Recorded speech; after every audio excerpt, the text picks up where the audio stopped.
Yeah, anyway, so suppression. So what is suppression? Uh, what are we suppressing actually? What is it that we're um, suppressing? So suppressing is going to be we're going to be suppressing some kind of inclination to do something, to say something, to experience something. So that's basically what we're suppressing. We feel an urge to do something, to take some action, and we don't do it.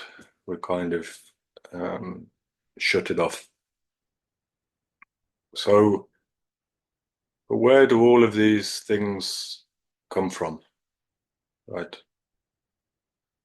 Like our consciousness, our personal consciousness is like a river, flowing river.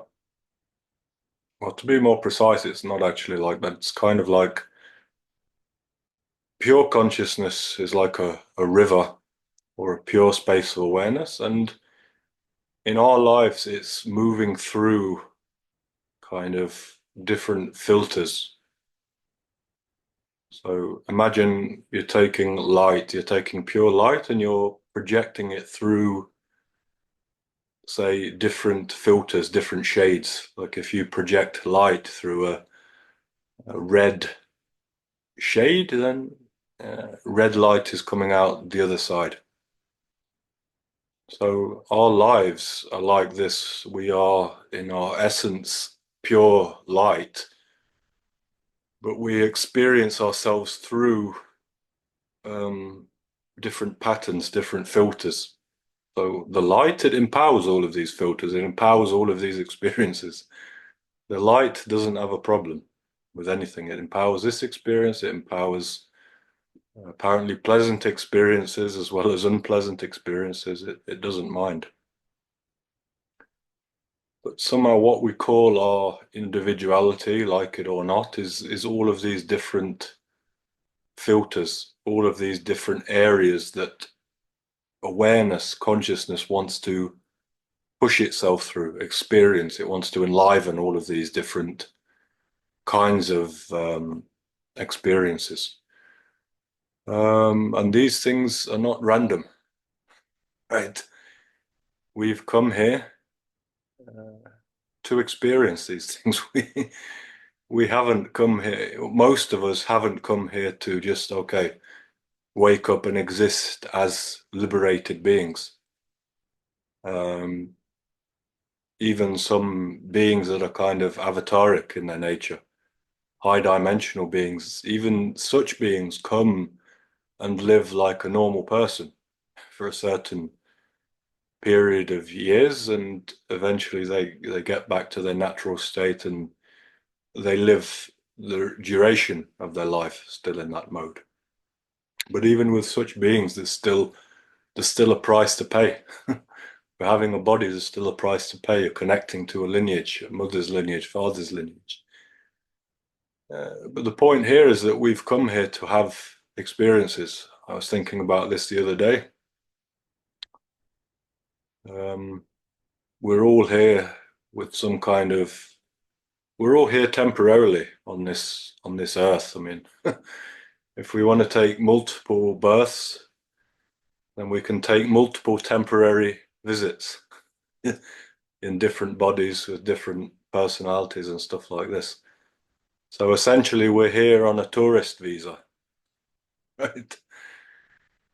We're here on a tourist visa, and our tourist visa finishes, or we stop applying.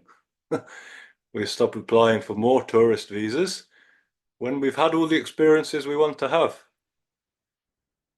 If I go and get a tourist visa for India or something like this, I want to go and see this, that, and the other.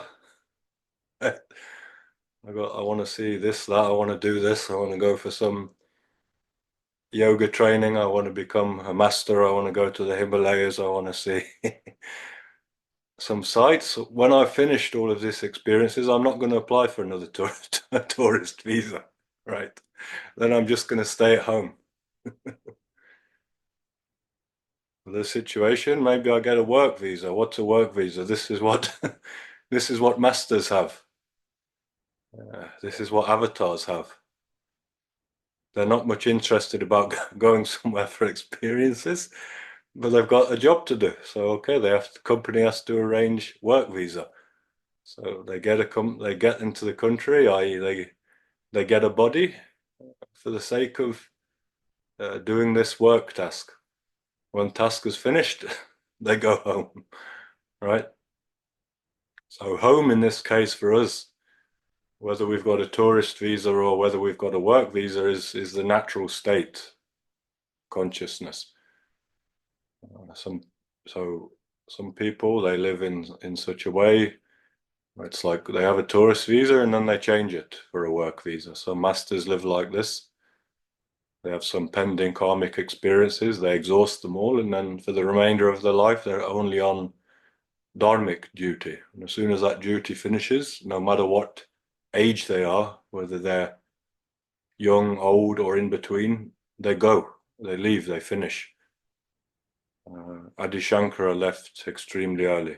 John Eshwar left extremely early. So, you don't have to be an old man to finish your experiences. It's different for every person.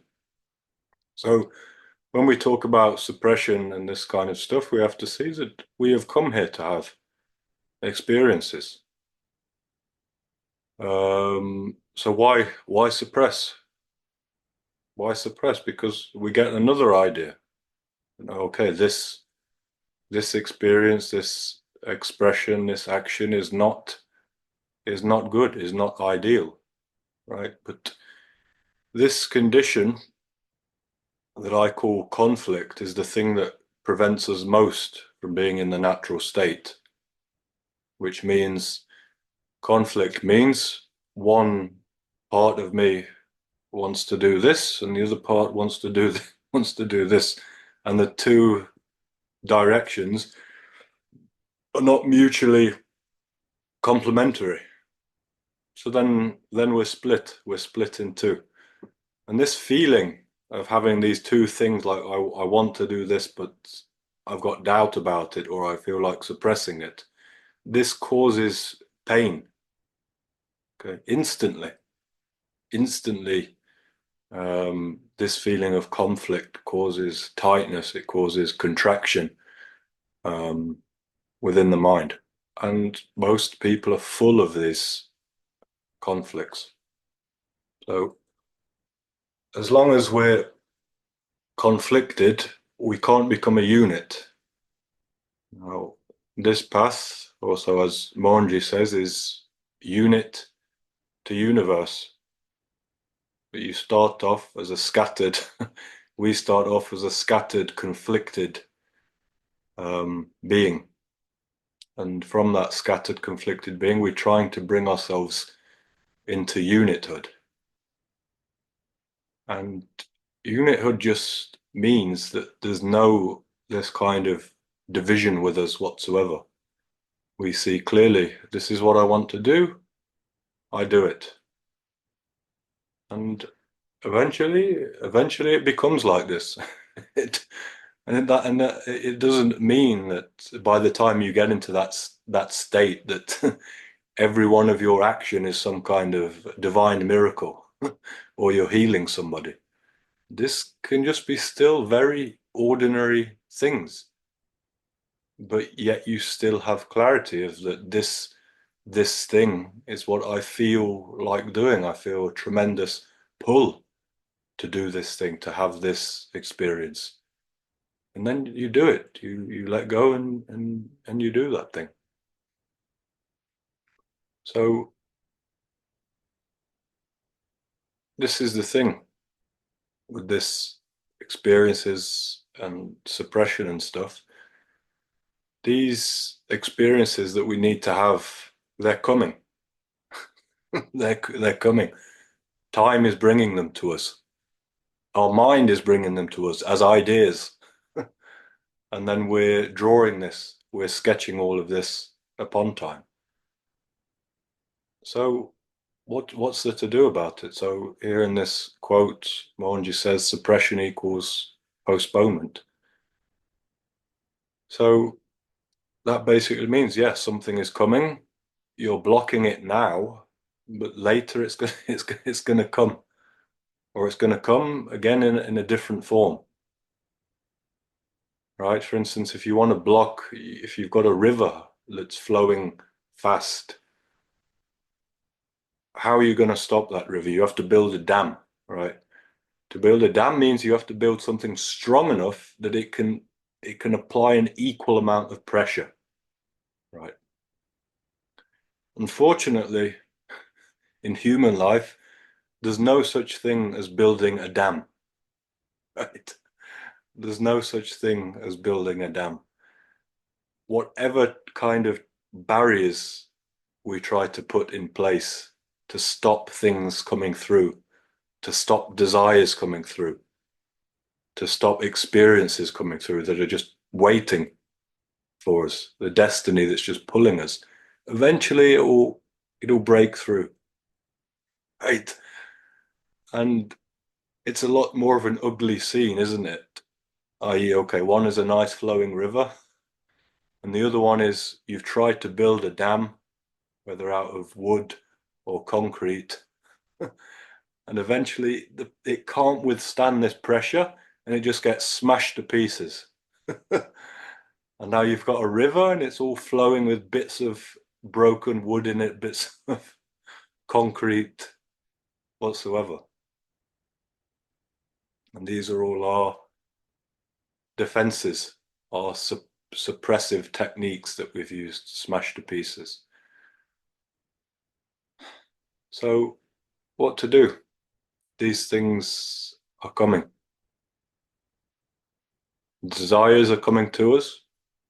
We want to do things. We want to have certain experiences. Fears are coming to us. We don't want to have certain experiences. And both desire and fear act like magnets that bring these things to us over time. So we may chase our desires, but our fears chase us. That's how it works, right? So pleasant things are coming to us, desired things are coming to us, unpleasant things, things that we fear are coming to us, and also things that we're kind of completely indifferent to are also coming to us. Kind of the scenery, the backdrop for all of these things to happen. So how are we going to deal with it? So as Mohanji says, that expression gives fulfillment. So whatever's there, whatever we want to do, we have to do it. We have to give expression to that. We have to look inside and see what kind of force this thing has. Right. We have to feel like this river is like, oh, this thing is really, this is pushing, this thing wants to happen, this thing needs to happen.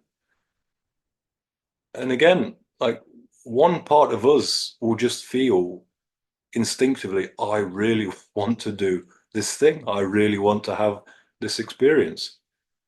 And on another hand, the mind will kind of be talking, yeah, but oh, maybe not, you know. This flow, this natural flow of desire is always going to beat the mind at the end of the day, because it's stronger. Right? We've probably all experienced this. You know, people do it with all kinds of stuff, giving up things, diets, all kind of stuff like that. We last, waking up really early in the morning, whatever. We last a certain amount of time doing these things, and then eventually it just crumbles. And then you think, well, what was the point? What was the point in even bothering? It's just gone back to how it was. And maybe it's even gone back to something even more extreme. Because this is another thing about suppression, is that when that thing comes back, it comes back even worse. It comes back even stronger because it's like you've held that thing back. You've, like I said, you've created more and more and more pressure. Like I said with the dam example, when you're building a dam, more and more pressure is created behind the dam. So once that's cleared, it's going to be a cascade of water bursting through. So the best technique is not to build any dam, is to allow that river to flow. But as said here by Manji, when that is flowing, we have to be there with it fully. We have to be there thinking, okay, am I fully experiencing this thing? Am I fully here? Am I fully present? If it's a sensory experience, we have to think, am I fully experiencing this, fully experience every micro sensation of this? Am I fully like extracting all of the juice out of this experience, right? Because that's the craving. That's the desire is to have that experience and have that experience fully, right? In a mode of full acceptance as well, right? Fully like just allowing yourself to be there doing that thing, enjoying that thing. Like, for instance, some people get themselves into modes of self-judgment, self-punishment, for instance.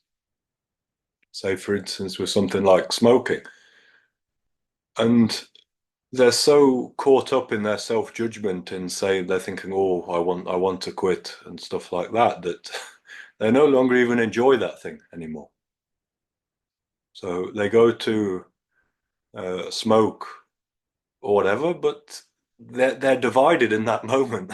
One part of them is enjoying, kind of saying, okay, this is what I want to do, and I'm enjoying. And the other part of themselves is hating themselves for that, saying, oh, I'm so undisciplined, this and that, this and that. The paradoxical thing here is that this side, this judgmental side that says, oh, this is bad, actually prolongs this experience. This, say, with the smoking, so this part of us judging, saying, oh, no, I wish I'd quit, blah, blah, blah, blah, blah. This prolongs the experience because it means that this whatever you're doing, smoking, whatever, it's never fully just experienced as it is perfectly. And the perfect way to experience something is when, like, that's all that exists for you in that moment. So you're nowhere else. You're smoking, whatever, doing this and that. It's just like that thing is just all that exists for you in that moment. So you're not divided into one person should be like I had a while ago. I had a friend of mine. This was years ago.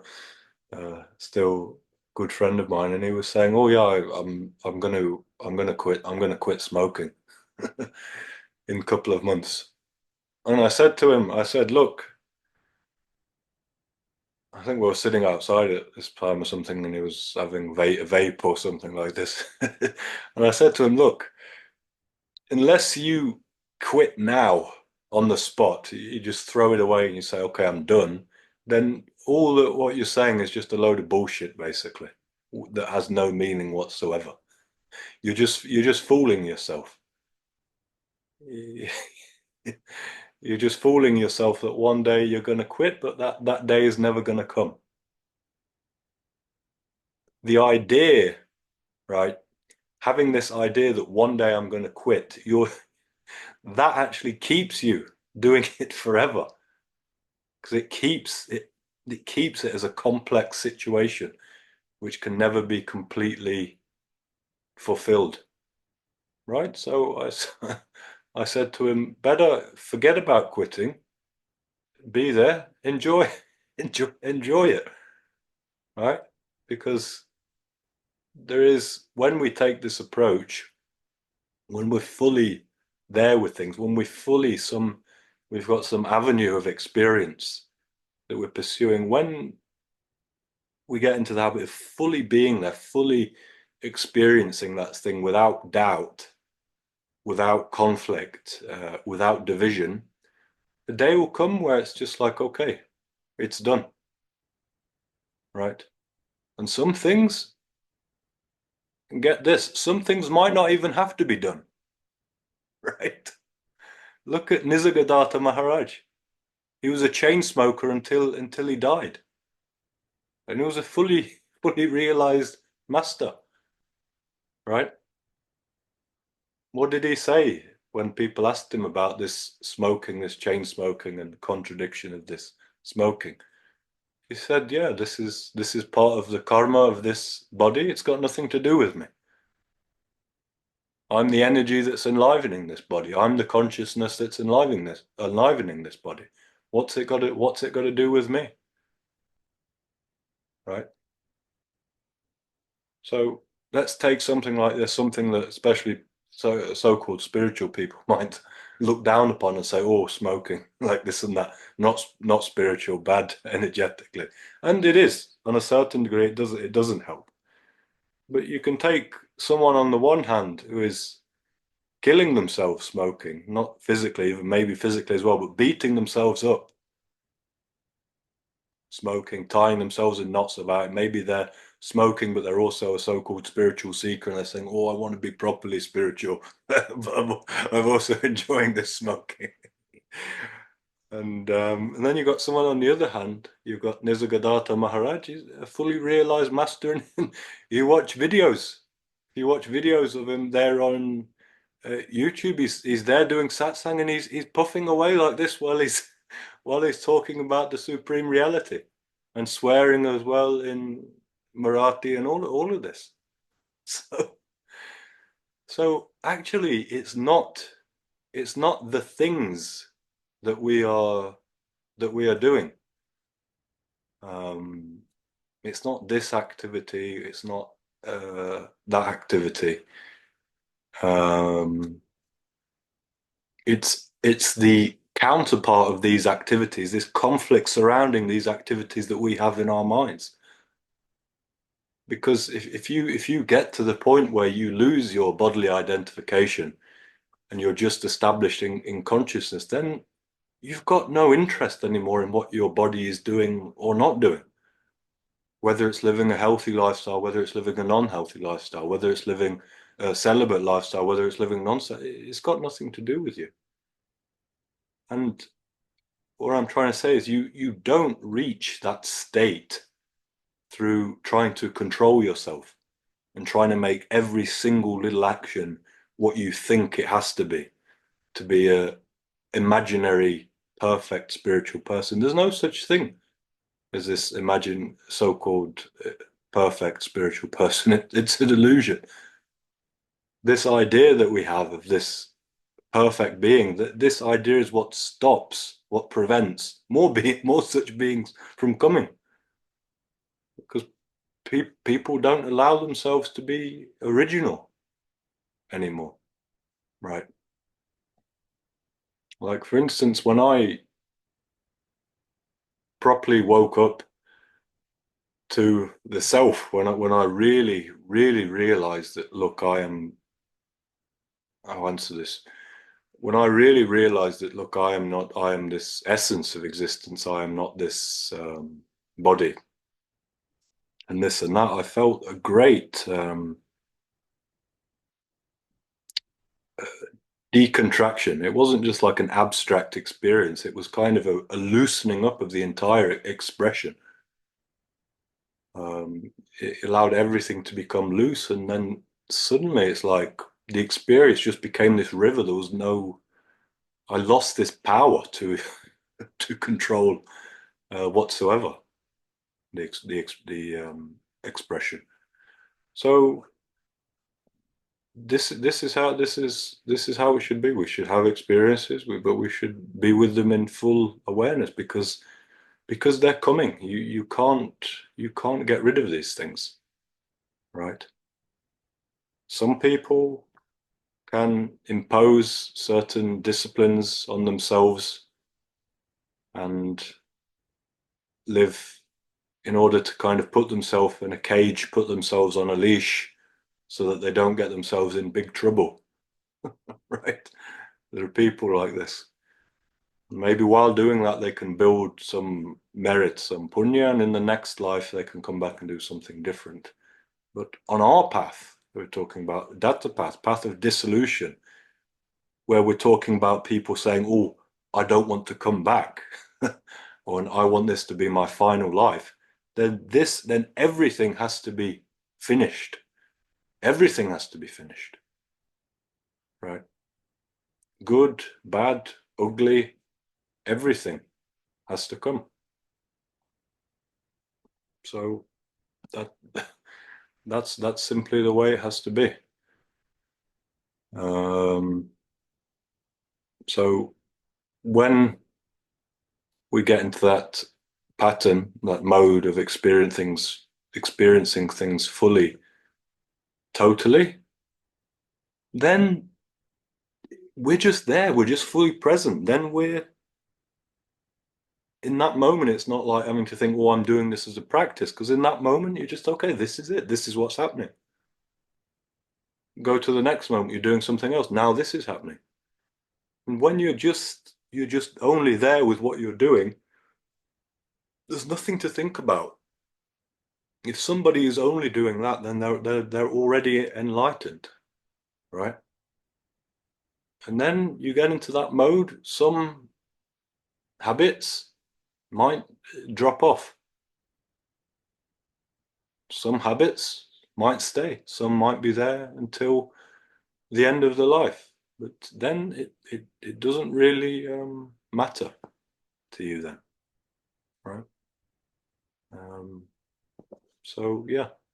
So be um, be present, be 100% there with what you're doing.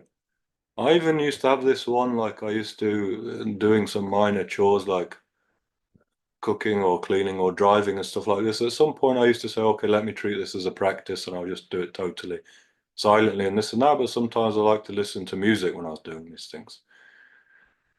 Um, and then sometimes I think, okay, let me do this and be totally silent doing it. But I thought, oh, I really want to listen to music while I'm doing it. So then, fine, put the music on and be be fully there, enjoying that experience of, oh, I'm doing this and that thing, and music's there as well. Be fully there doing that.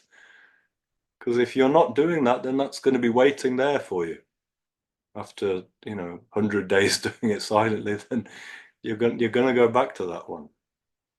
And the point is, when you start living like this, with this levels of acceptance, these high levels of acceptance of yourself and your own experiences and your own flow, then you start to get content. You start to feel the actual joy of life, which is just there when you're just flowing, when you're just allowing yourself to be totally without conflict.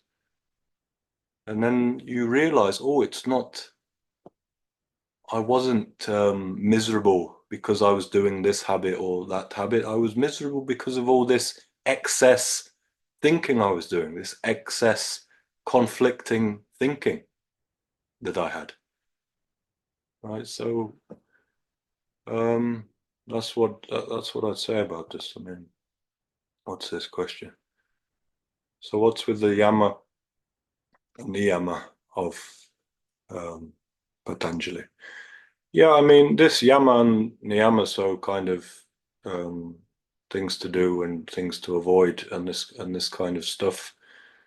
At the end of the day, these are guidelines fundamentally, but you can't. These things should come naturally. Okay, non-violence, non-stealing, but non-violence, for instance, take for instance eating meat or something like this. So you're eating meat, you're contributing somehow to all these animals getting murdered.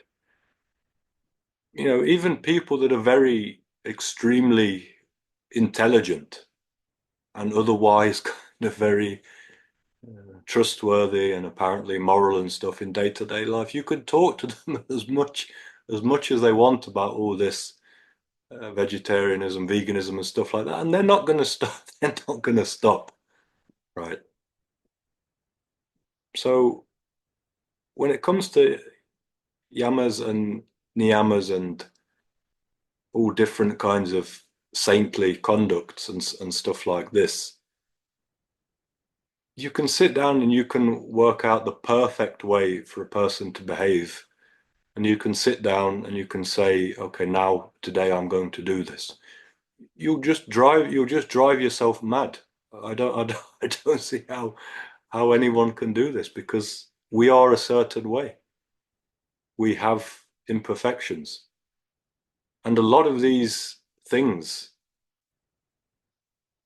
non-violence, for instance, or violence, it's not a thought out thing. We don't wake up in the morning and say, I'm going to be violent.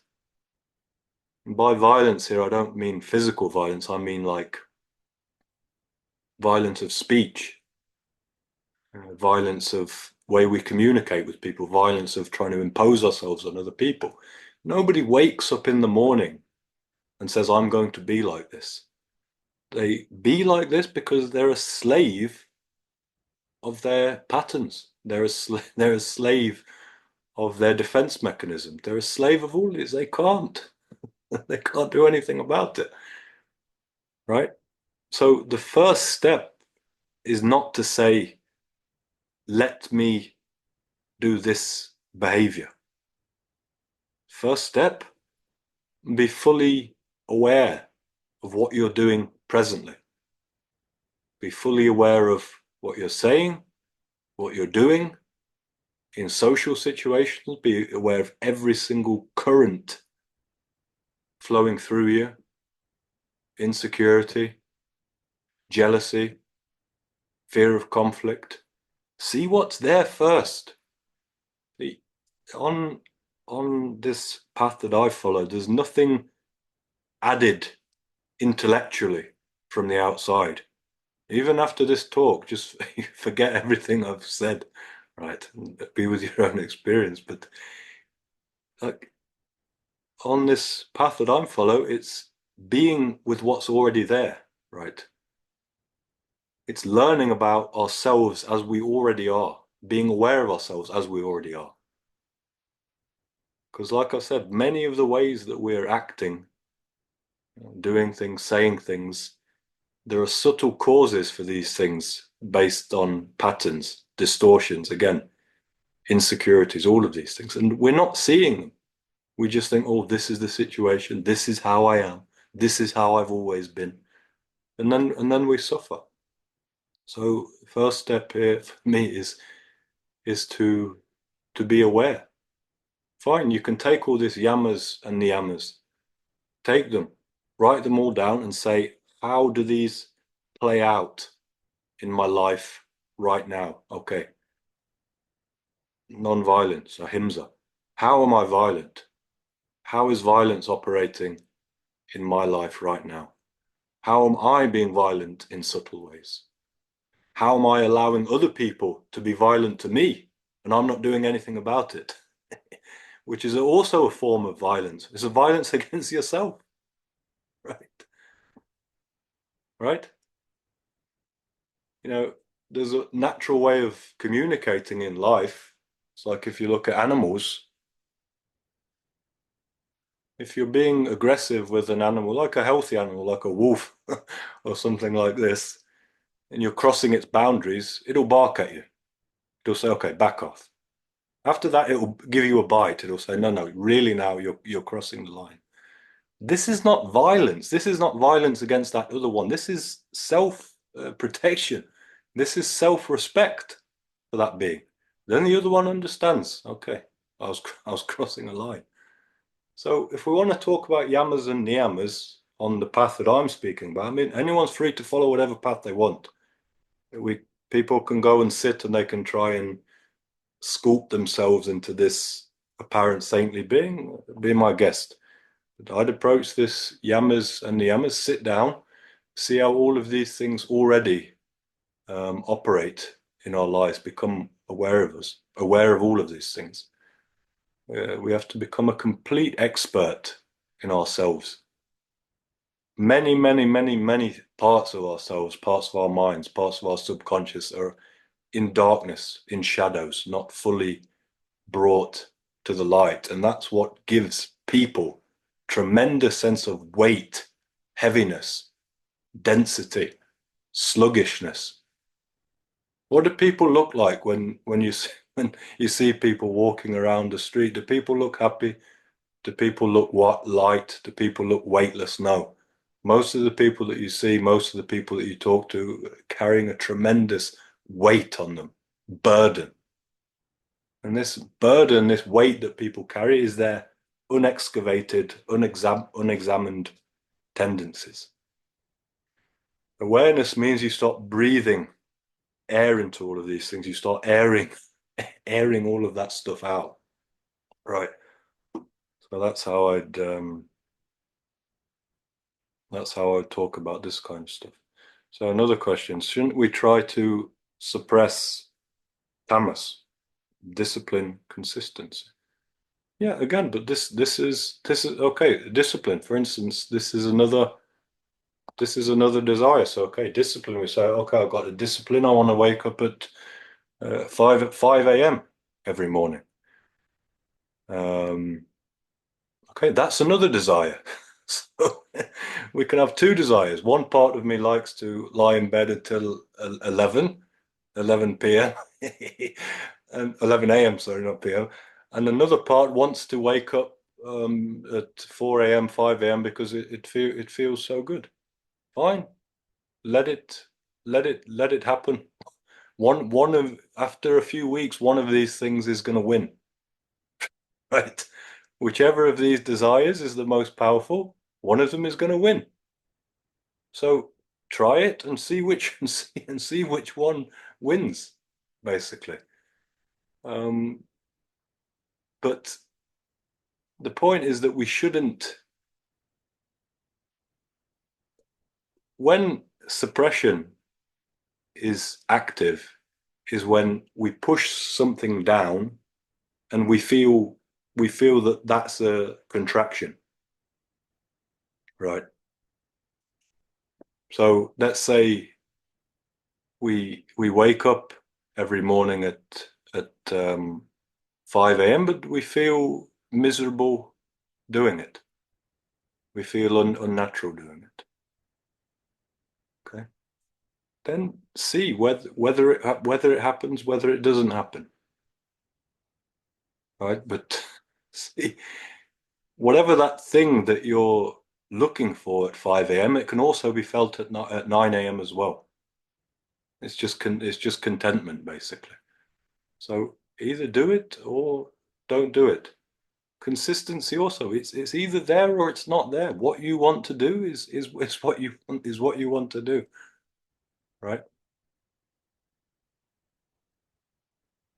Maybe a good experiment with all our spiritual stuff. We say, okay, if I drop my imposed spiritual ideas and we say, okay, I'm just going to do what I want, do we still end up coming back to it? Do we still end up doing something spiritual? Because for me personally, I never had any imposed spiritual routine.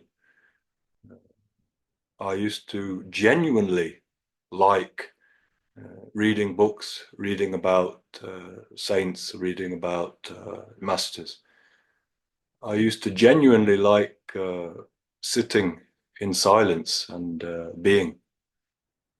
Sometimes I'd sit in silence half an hour, then I'd get an idea. Oh, I want to go and do this thing. I'd go and do another thing for 1 hour. Then after that, I'd go back and sit in silence.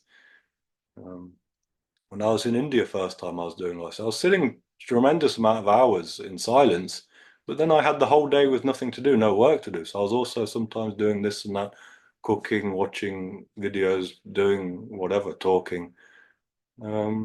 So let things be natural because the naturalness itself, that state of self-acceptance itself, that already takes you there to wherever you think you're going.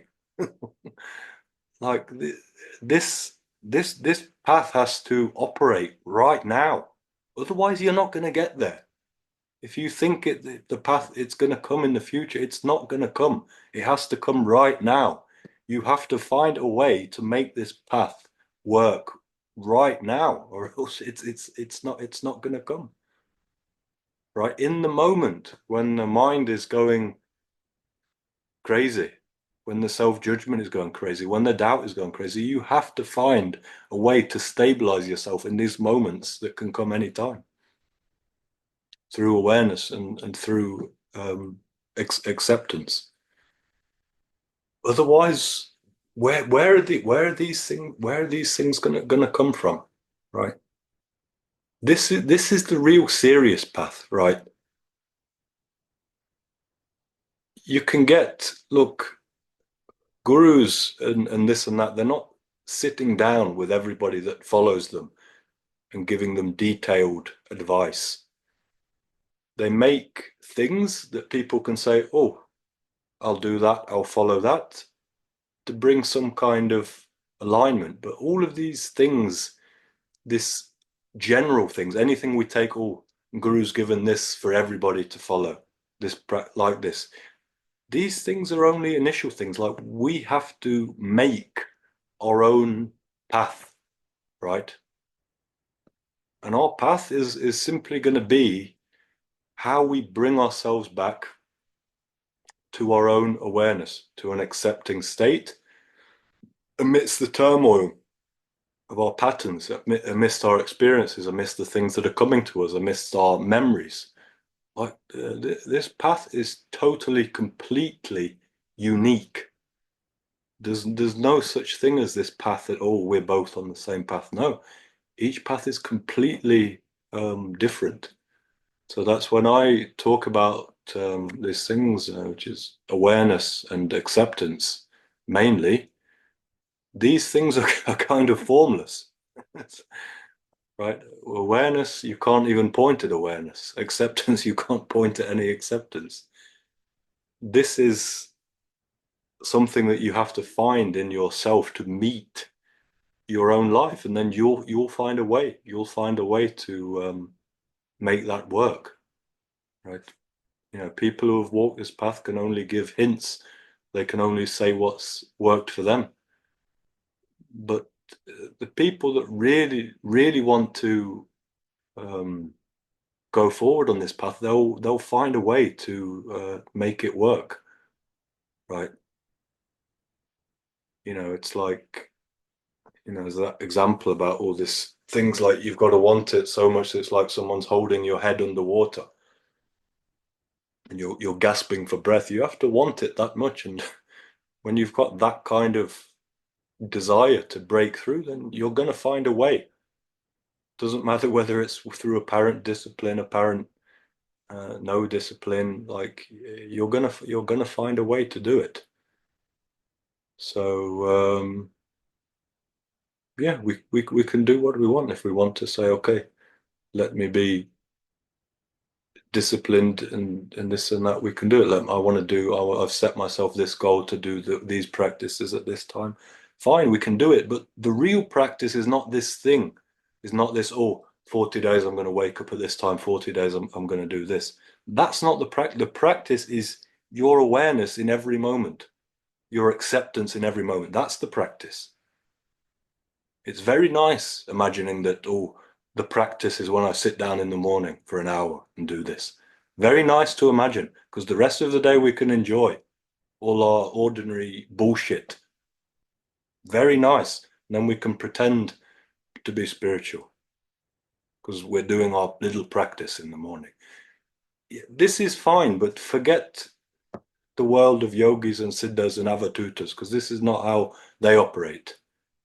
For them, practice is every moment, every thought aware of, every movement of the nervous system aware of, every little rush of adrenaline in nerve-wracking situations. Bit of anger coming, bit of jealousy coming, bit of self-disgust coming. Aware of it all, perfectly aware of it all, perfectly aware of it all, and yet not judging it all. Seeing the most ugly habits coming up, but yet not judging at all. Saying, okay, it's there. This is part of my situation. Let it be there. I look at it. I'm aware of it. Right. That's how it is. The path is extremely, extremely, extremely simple. I never forget one time at this MCB when we had consecration of that temple, somebody was talking about how spiritual path is so difficult and such a lot of hard work and stuff like this, and said, Monji said, no, that's fair enough, but that's not our path. Raja Yoga path is very easy actually. Self-acceptance, finished, right? But self-acceptance is a 24-hour path because the self is operating all the time. So anyway, I've said what I wanted to say. I've talked for a long time. So yeah, unless anyone wants me to say anything else, wishing you lots of love, blessings.